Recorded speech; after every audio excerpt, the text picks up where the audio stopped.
Frugalpreneur Podcast. I am your host, Sarah St. John, and my guest today has the dubious honor of releasing the 40th podcast ever. Other notable podcasting elements from his past include authoring Podcasting for Dummies and Expert Podcasting Practices for Dummies, launching and running one of the first large podcast networks, building a successful strategic podcast consultancy, and a celebrated keynote speaker on stages around the world. Welcome to the show, Evo Terra.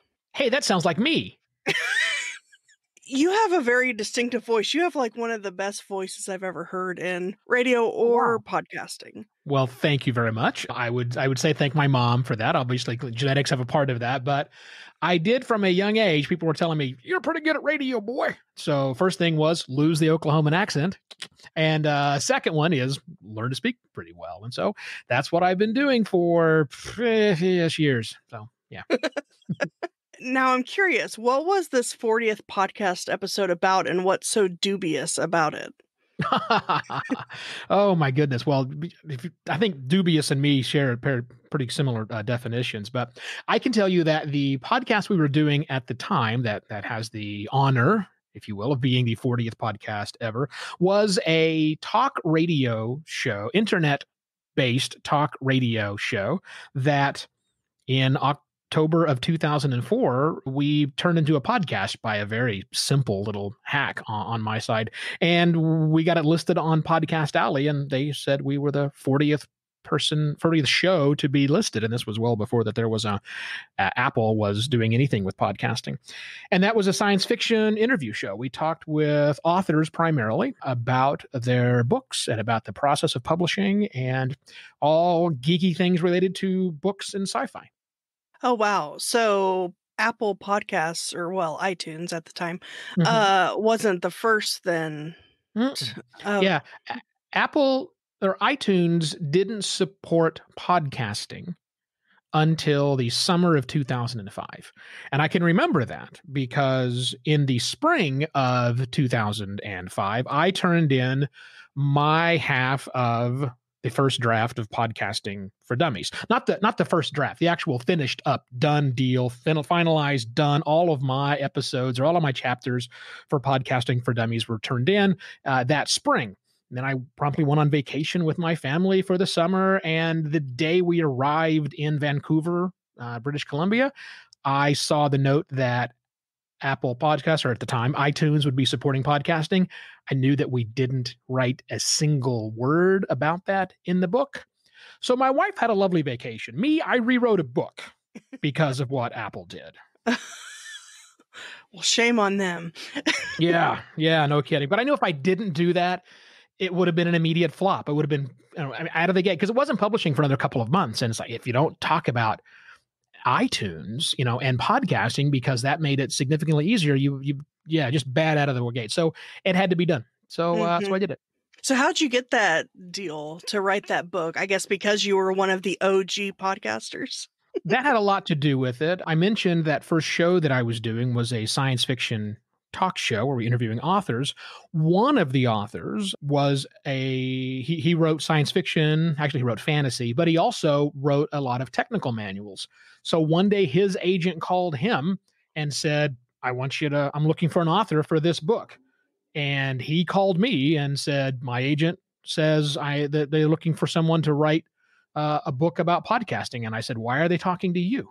He said, no, that's why I'm talking to you. So he wanted me to be his co-author on it. He'd written plenty of technical manuals, but it wasn't into the technology of podcasting quite as much as I was. So we collaborated together and said, yeah, once we found that it was going to be a For Dummies title, that was enough market research for me. Let's write the book.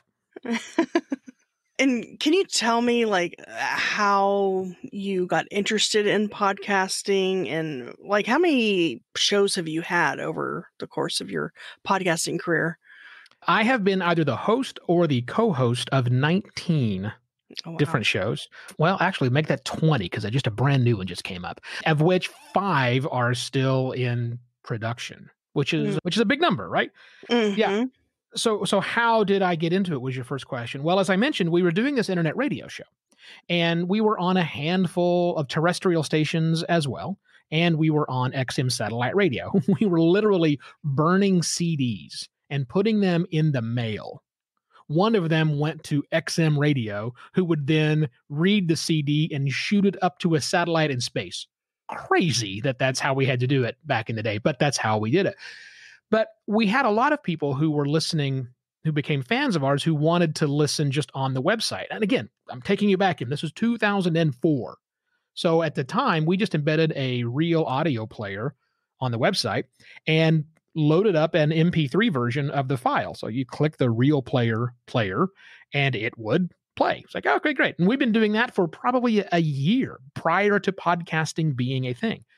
So when we discovered podcasting, when my partner told me about podcasting, I looked at it and said, well, see, we have a blog.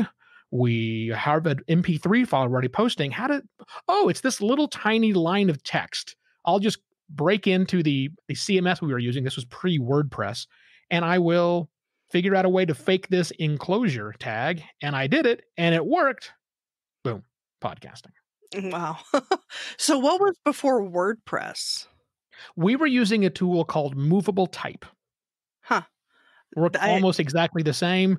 I mean, all these blogging CMSs do pretty much the same basic thing. But yeah, Movable Type was an early blogging platform that no longer exists, and that's what we were using. Interesting. Yeah, I hadn't heard of it. Yeah, and I know you have podcast Pontifications. That's one of my favorite podcasting shows. I love how you approach it from a different angle, more opinion-based versus just, facts and stuff. Yeah. As I say, there are plenty of how-to podcasts out there, probably close to 100 different podcasts that will tell you how to do things. I want to make a show that tells you what you should be thinking about. That's really it. I'll give you my opinions, but as you know, Sarah, I also give, I don't have answers all the time.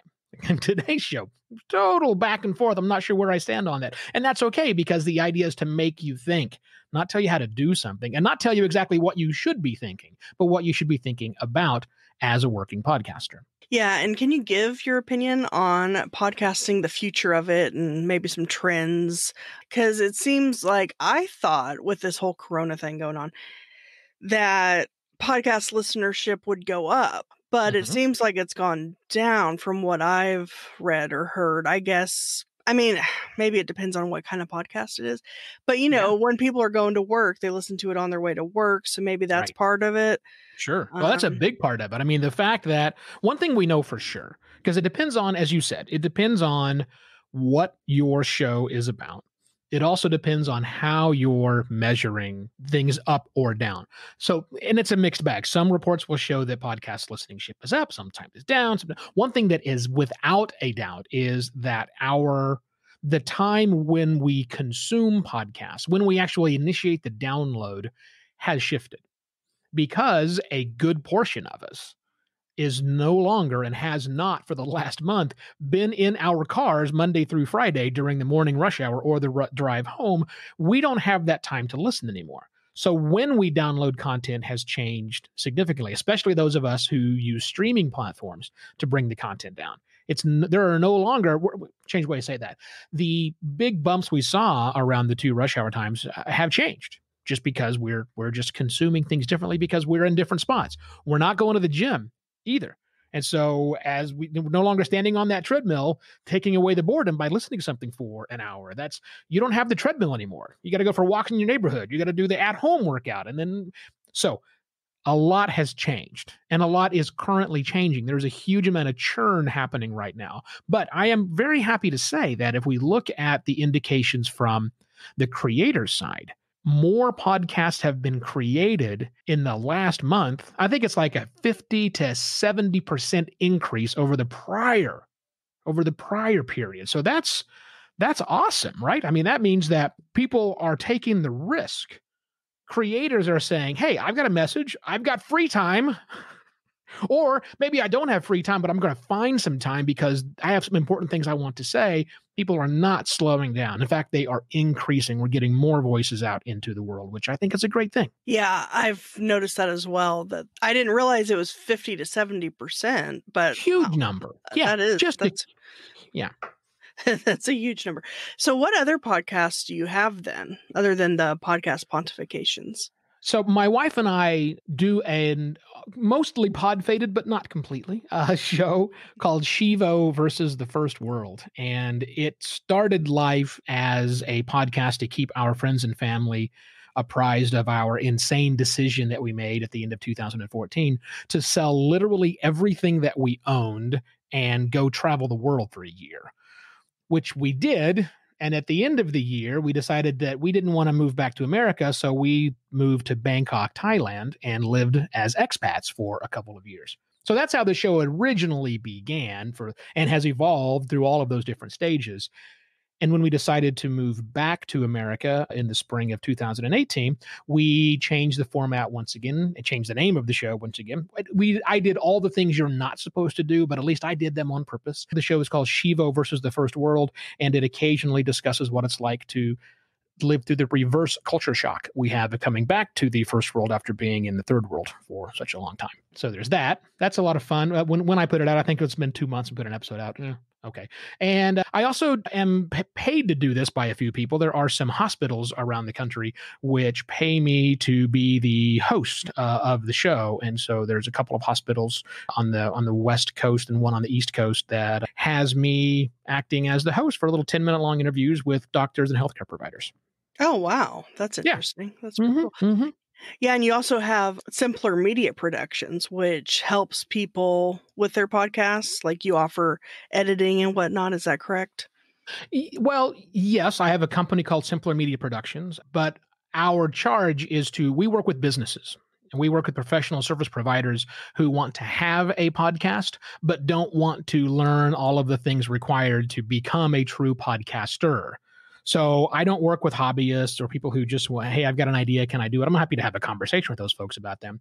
But no, all of my clients are businesses who have some sort of a measurable objective they're trying to reach with using a podcast. And so my company steps in to do all that. We're their in-house, but really outsourced podcast department for several companies around the world. And can you give me your opinion on the best ways to launch and promote a podcast, or to get it out there for people to hear it, and maybe how to get guests, how to be a guest, things of that nature? Yeah, there's a lot wrapped up in there. So let's see where this conversation goes. So to me, I think the most important thing when it comes to promoting, which could be part of launching as well, promoting a podcast, I think it has to have a few things done before you even think about doing promotion. Thing number one, make sure you have all the fundamentals right. Just make sure every single I is dotted and T is crossed. You've got to do all the fundamentals. That means having a website. That means having decent written content on that website. That means having social media properties that are all connected to it, having a good schedule, making sure that you're linking appropriately on the site, and making sure you're producing content on a consistent, get the fundamentals right. That's the most important thing you can do. Second thing you have to do after you've got the fundamentals right is make sure you're making amazing content that people care about. Not just a handful of people care about, but that when random strangers hear it, they go, holy cow, this is so compelling. I must share it with people that I know. You have to make remarkable content as step number 2. And then step 3, leverage the existing relationships you already have when you're putting out your promotional efforts. You can try Facebook marketing. You can try making a brand new Instagram page. You can try cold emailing lots of people. Those things tend not to work. What does work time and time again is when you leverage your existing platforms, email lists that you have, existing social media properties, other sorts of relationships, you can lean into those and let that be the way that you spread the message to all of those people. And again, if you've done it, if you made remarkable content, those people will tell other people. And if the fundamentals were right, going back down the tree, then every action that they take will be a good signal booster to our friends at Google and the other search engines so that you get to rise up to your position where you should be on the charts. But those are the 3 steps. I mean, if you're promoting and marketing your podcast, you got to do those 3 things. And what about someone who maybe hasn't started a podcast, they're thinking about it, or maybe they have and they're in the beginning stages? Some people might wonder, why start a podcast? How does it benefit them? Or can you go into some of the things that you've seen happen with having a podcast? Well, the great thing about having a podcast is it allows other things to happen. It gives you a chance for some interesting collisions in the universe to happen where somebody might encounter your content. I know personally of many people who have made their entire careers out of their podcast. If it wasn't for their podcast that they had put out, they would not be where they're at today. I know authors that are in that space. I know other consultants are that way. I know plenty of agency people that have done that. I know international speakers who get speaking gigs all around the world, and all of them credit the podcast in at least some large portion being responsible for that. Where I see people get into trouble, Sarah, when they start thinking about, should I start a podcast or not, is starting a podcast with unrealistic goals in mind. Hey, I'm going to start a podcast, and the first thing I'm going to do is sell advertising on that podcast and make a lot of money. So no, you're not. Mathematically, you're not. That's not going to happen for you. Podcasting is not a growth medium. Podcasting is not really a place where you can easily set up monetization efforts. Those things are all possible, but it's a slow burn. People need to understand that most podcasts are lucky to get 140 downloads of their episodes, of any episode, after 30 days. 140. Which is a really small number when you're trying to monetize. You're going to go back to an advertiser and say, hey, you want to give me a few $1,000s to advertise to 140 people? No, most advertisers would say. Not unless those are really the people I want to get to. If those are 140 people who are in charge of hospitals, and I got a company that sells medical gowns, yeah, I want to spend money to reach those people. But, most people don't have a even real understanding of who their audience is and who they're actually building it for. So that becomes a much more difficult proposition for them. Yeah. So focusing more on the podcast being almost like a business card, a way to reach people and make connections and things. No, that's a wonderful way to think about that, Sarah. A business card, a book, a presentation that never stops. I mean, it's really, I think, one of the best reasons, or one of the best applications, certainly not the only, but one of the best applications that podcasting can do for people is to showcase your brilliance. Whatever it is that makes you uniquely you, as long as you can convey it with your words or with some sort of sounds. Probably a little bit more difficult for visual people, but if you can encapsulate it in speaking or in playing music or something else that tickles our ears, then podcasting can be a wonderful way for people to say, oh, now I get what you do. Yes, I do want to engage with you on this project, or have you come speak for me, or something along those lines. That's when it really becomes helpful, when you use it as proof of your authority. And a lot of people write books to do that, and I've done that as well. But I've found that having a podcast has actually been a lot more helpful than having a book even. That's great. That's great. I mean, I've written several books, and books have a natural shelf life. Books are also self-contained. Now, podcasting can be self-contained, and not everyone has to do a show 4 times a week like some idiots on the call with you right now. Over and over again, many people can just, hey, I've got 10 things I want to say. Those are the 10 things I want to put out as a podcast. There they are. Those are the 10 episodes that are out there. Maybe I'll add to it next year, but I don't have to. That's one of the beauties of podcasting, is we get to do with it whatever we want. And you had mentioned pod fading. Can you explain to the listeners what that is and how to avoid it?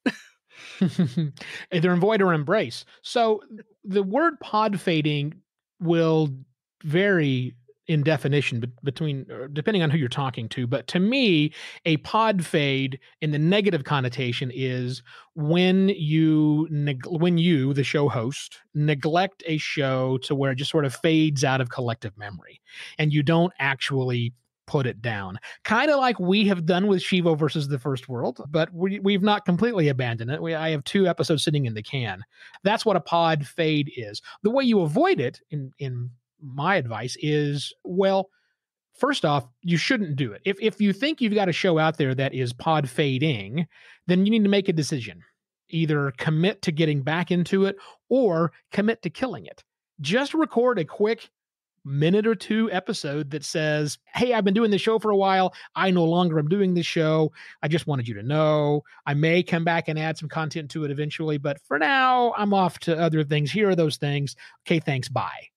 Right? You can actually put an end to a show. You could put a hard stop or a soft stop and tell people that you're not sure what's happening with it. That way, no one's wondering what's happening.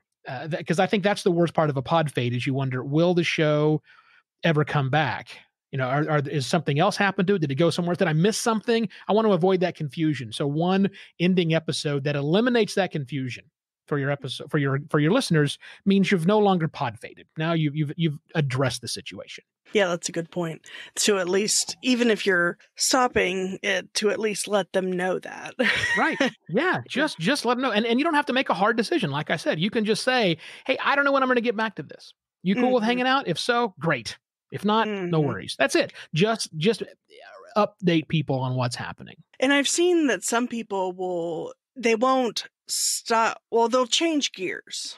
Mm-hmm. Like maybe they'll change the name of it or even the topic. Yeah. So is that advisable to keep the same? Because if you start over, completely over, then you're going to have to get new subscribers and all that. Right. So it would be recommended then, if you're changing gears, to just do an episode saying, hey, I'm changing gears. It's going to be on the same feed and everything. Yeah, really what you need to ask yourself is, will the people who were listening to my old stuff, will they still like this new stuff? And if the answer to that question is yeah, or probably, or at least a good portion will, then absolutely, you should just change the name of your show if that's what you want to do.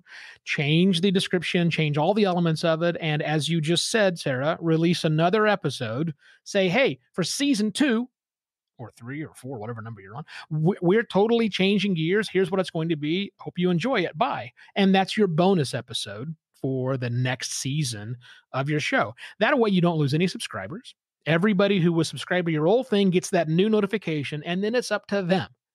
If you did a good job selling it to them and they say, yeah, it's worth my time, they will. Now, just be advised, some people will take this as an opportunity to unsubscribe to your show. That's okay. That's fine. Let that happen, right? You only want to be talking to the people you want to be talking to anyhow. And if that content's not for them, then don't begrudge them that. So just let them go away. But I would definitely do that. The difference is when you're doing something vastly different. So let's just say, for example, that you were doing a full cast audio drama. It was you and 9 other people, and you had this really ambitious thing going on, and you realized, holy cow, that's a lot of work. And you got 10 episodes into this amazing full cast audio drama, and everybody loved it. And you decide, you know what I want to do? I think I really want to talk about the problems with poverty in Latin America. Great. You should be able to do that. But now you need to think about doing it as a different show. I suppose if the original full cast audio drama was about poor people in Latin America, then maybe it makes sense. But if not, then that's the time for you to simply end that show. And then you can say at the end of that one, hey, I'm doing something new. If you want to go over here, here's the new URL, here's the new website, here's the way to follow me on the new thing. Definitely use it as a promotional vehicle. But yeah, feel free to just shut it down. Okay. Yeah, and you had mentioned seasons and bonus episodes. So is that recommended to have it in seasons, or does it just kind of... everyone does it differently. Everyone does it differently. It's definitely recommended to have trailer episodes. Right. So the episode that and I think I said a minute ago, that's your bonus episode for season 2. And I misspoke. That's your trailer for season 2. So think trailer like movie trailer. And every season of your show, well, your show for season 1 should have a trailer. Even if you're not seasoning your show, you should have a trailer, because that is the 90-second, here's why you should listen message. So that's super important. With the advent of seasons, if in fact you do put your content in seasons, I put my shows in seasons, then you can make a trailer episode for each season. So that when someone comes along, at least in the Apple Podcast app, which is the #1 used app today, and eventually other apps as well, when they come into Apple Podcasts, a brand new person subscribes to your show, they will always see your trailer episode for the most recent season first. So within 90 seconds, they get a feel, is this the show I want to listen to or not? They don't have to listen to an entire episode before they decide to subscribe or not. That trailer episode is there to help the decision for them to hit the subscribe button or not that much easier for them. And when would you do seasons? I guess when there's kind of a gap in between, or when there's kind of a different topic? Well, it really depends on what the show is like. I do mine in seasons because I tend to change my focus, not my topic. I mean, my topics change every single episode, right? Most people do as well, but my focus changes. I will like when it doesn't matter about me, but if you're having a fundamental shift in focus, you can do that.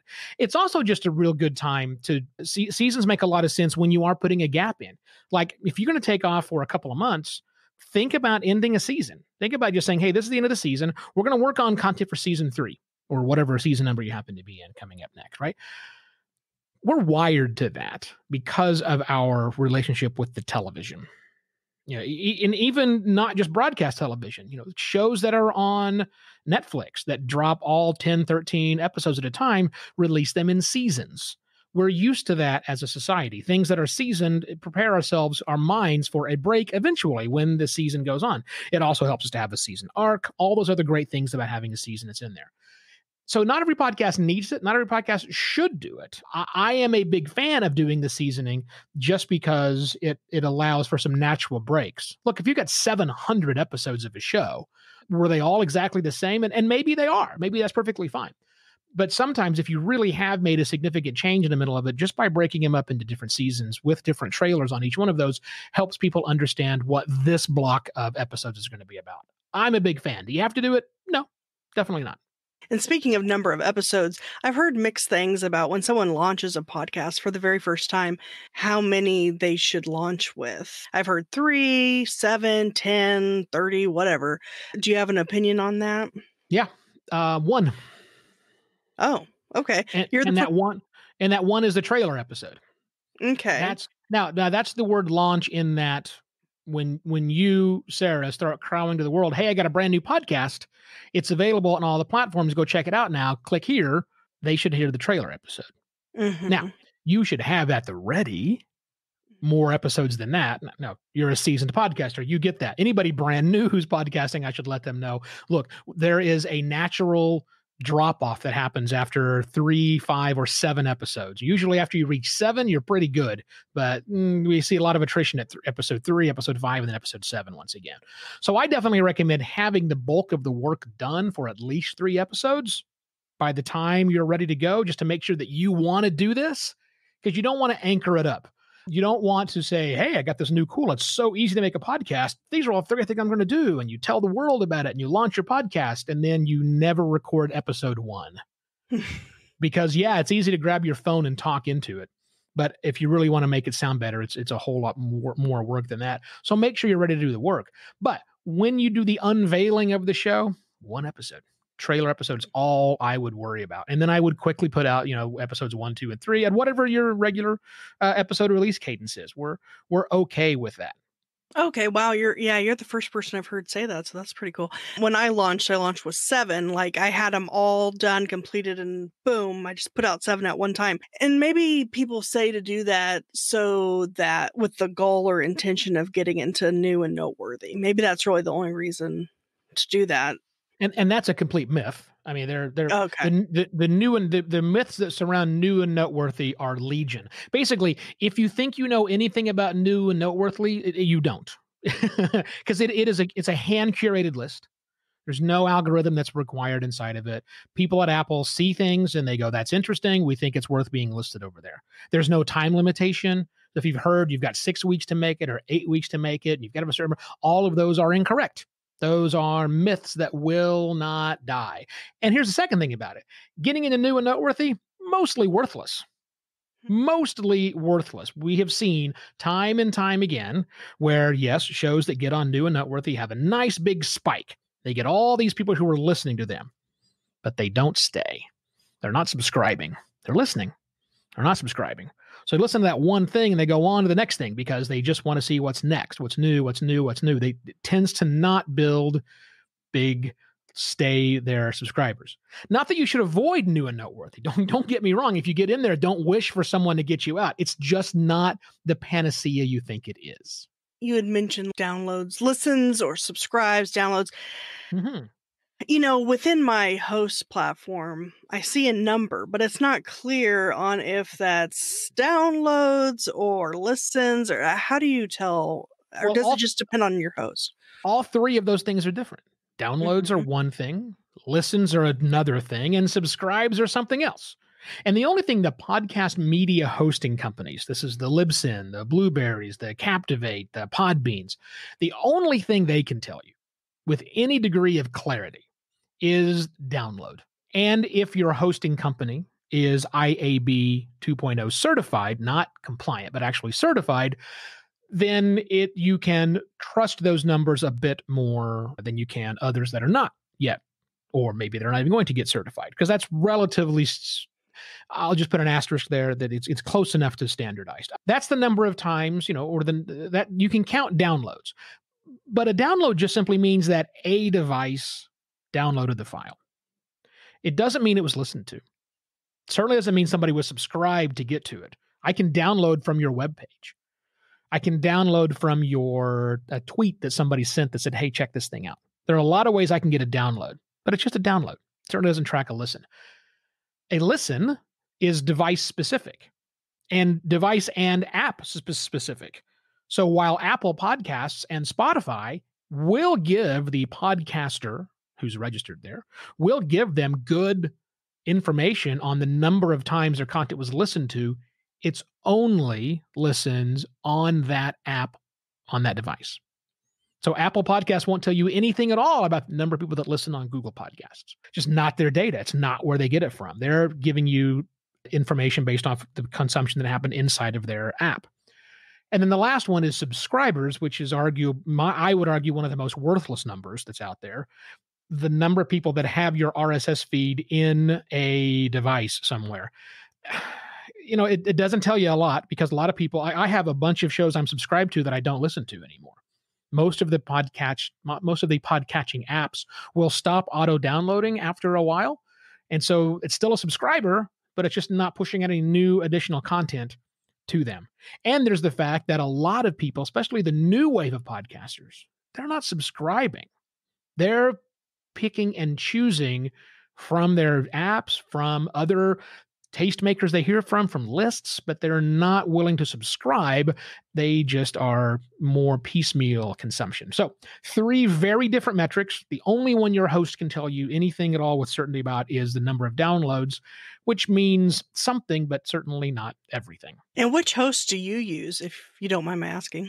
Oh, no, I don't mind at all. So depending on the client, because for my company, Simpler Media Productions, we host with a lot of different companies. So Omni is one, Podbean, Libsyn. I've got a Blueberry customer, Captivate.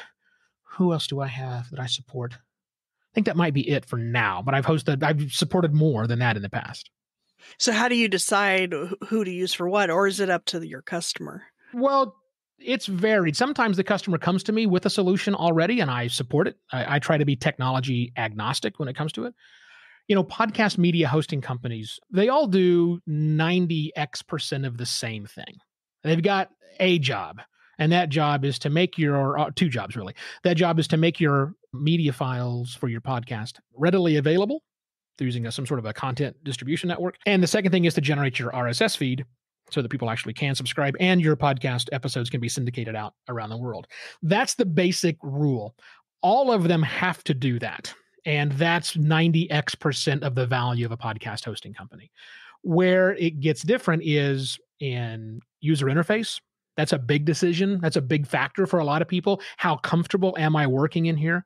The reliability of their statistics. As I mentioned previously, a lot of the companies aren't IAB 2.0 satisfied. IAB is the Internet Advertising Bureau, and they're the ones that have set standards for what a download is. So if you move from host to host and you're both certified, your numbers should be relatively the same. So you can actually say, okay, I feel like that's a good download number. There are other considerations, like some of them have bandwidth limits that are set. Some of them have deep integration with podcast advertising platforms for the third-party providers. The nuances get very fine after time. So I always tell people to, make the best choice that they can, make some really smart choices based on what their needs are, and then go from there. I'm on the advisory board for Captivate FM. So if anything nice I say about Captivate, just understand I am on the advisory board of the program, and I like it because they listen to me and they've implemented a lot of the changes that I want. But is that right for every single person? Absolutely not. There's a podcast host out there for everybody. The good news is they all cost about the same, right? Anywhere from $5, $10, $20. That's pretty standard model. It just really depends on what your needs happen to be. There isn't an easy answer. Yeah, I interviewed Mark Asquith about Captivate, and I'm currently on Spreaker, but I'm thinking about switching over to Captivate or Buzzsprout. Those are the two that I'm going back and forth between because they both have kind of different features that I like. So that is true. Yep, and both are great platforms. They do what you need them to do. It's which one gets you to the closer side. I mean, I like the people that run both of those companies. So they're all nice people. So it's good. Yeah, I love how podcasters, whether it be the hosting companies or the hosts or whatever, everybody is a tight-knit community. Yeah, well, you're right, and it's been that way since the beginning, and I've been in it from the beginning, and I hope we never lose that. I mean, we're only 16 years in, so we are pretty young.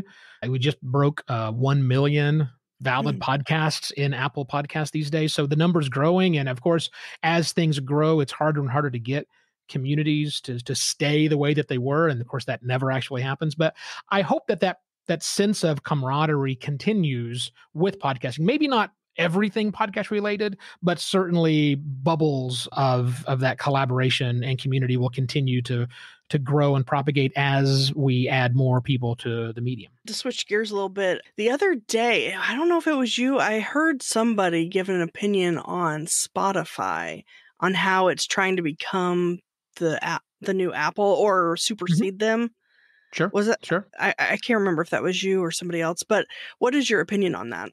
So Spotify's business plan is pretty clear to me, and they know that they have a very large audience base who uses their app every single month to the tune of like 250 million monthly active users or some crazy big number like that. So you got to remember this for Spotify, up until they integrated podcasting into their model, much like Apple integrated podcasting into iTunes back in 2005. In 2018, was it 18? Yeah, 2018 is when Spotify did it. The difference here is that every time you listen to music on Spotify, whether you're a premium member or a free member, Spotify has to pay money to the artist. It's a tiny amount of money. I mean, it's 0.0000001 penny or something dumb like that, right, per play. It's a very, very small number, but those add up over time. Every time somebody listens to a podcast on Spotify pays the podcaster nada, nothing, zip, zero. Now, some people would say, it's a travesty. We should be making the same thing as artists. Well, hold on. There's a lot of rights and royalties cropped up in the whole musical thing. And podcasting since inception has been about reach. We want it to be everywhere, much more available than it was going to be about limiting access to it and being paid. There are paid podcasting solutions. So I don't begrudge Spotify that. So Spotify has a business interest, a fiduciary responsibility, if you will, to get more people listening to podcasts because it saves them money. They don't have to spend out as much money. So does that mean Spotify wants to topple Apple from the perch it currently holds? Absolutely, that's what it means. Yeah, they definitely are working very hard to try and, well, they've been buying their way into podcasting since 2018. To the tune of $450 million spent thus far, and they're not done. They are by far done. The good news is our friends at Apple aren't done either. And in the last 6 months, they've made some interesting moves, and they're continuing to make some interesting moves by acquiring people, adding headcount and responsibilities. I think you'll see some more stuff coming from our sleeping giant Apple in the coming months. And it's not secret. I mean, they've hired 6-7 new people over the last 6 months, for various roles. I mean, podcasting used to be ran by one guy. Yeah. In Apple's world. And there's an engineering team behind that. But now they got marketers, they got PR people, they've hired a new in charge of podcaster relations. And so they're really recognizing that they need to be doing more stuff. So yeah, we will see more. I don't know specifically what it's going to be, but I know enough of the people that have required these new positions to know the kinds of things that they're into. And yeah, it's pretty exciting. I would definitely not count Apple out. And we've even talked about Google Podcasts. We're also making huge inroads right now. So yeah, we've got some big players in there now, which all of that just serves to increase podcasting in everybody's mind, which means we bring a whole new wave of people into the medium, which just excites me. And I'd be curious to know what advice you might have for either a host or a guest on a podcast. Well, I mean, I think the reason I'm hesitating with how to answer that question and the way you phrase it is we tend to think podcasts are a lot like this one. And a lot of podcasts are like this one. Standards follows a standard 5-part podcasting format, which is there's a bit of introduction that happens in there. There's a setup, right, where the host introduces the guest. And then there's the meat of the content where the guest and the host chat about stuff. And then there's a little bit of a wrap up, usually where the host comes back and says, hey, here's all the cool things I want to remind you about. And then they end it with, and thanks for listening to the show. Standard model for podcasting. But while that's probably the largest bit of podcasting out there, are so many different ways. I talked about audio dramas previously. Follows a completely different script and format. There are some amazing storytellers out there right now that are using the platform to bring stories to life that they just can't do when it's on the page or even on a screen when it comes into the ears. It's such a wide and varied thing that you're getting into when you decide you want to have a podcast. What does that actually mean to you, right? It's really, really hard. If you're going to do an interview-based podcast, and I try to not do those as a host any longer because I've done them for a long time, and I've got the ones with the doctors, but again, I mentioned they're paying me, right? So that's fine. One of the things I would say to anybody who's thinking about that side of podcasting is it is very hard to be a good interviewer. That's one of the reasons I don't do interviews, because I don't think I'm very good at it, but it's because I haven't spent the time to become good at it. There are some true masters out there that you should learn from. There are some great books on the topic of what does it take to really be a great interviewer, how to ask the right kind of questions and listen.